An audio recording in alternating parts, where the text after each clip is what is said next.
tudo bem com vocês?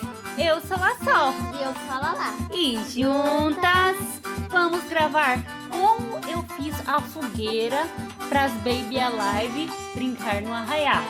Como que eu fiz?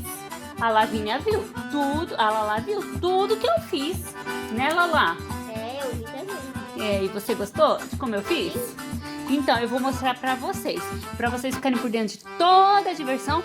Se inscreve no canal e aqui embaixo, pessoal, isso ajuda muito o canal a crescer e ajuda também a gente trazer muita novidade para vocês, amiguinhos. Então se inscreve e ajuda a gente a crescer para trazer coisas muito legais. Mas vamos pro que interessa. Como que eu fiz essa fogueira? Gente, eu recortei uma imagem de uma fogueira.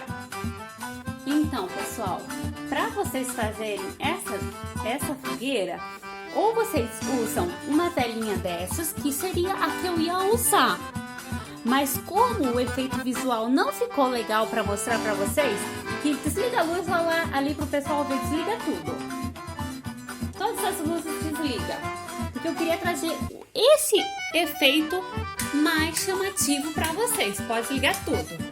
Você tá vendo? Então, pessoal, vocês vão colocar uma velinha assim, artificial, ou vocês vão colocar uma lanterna.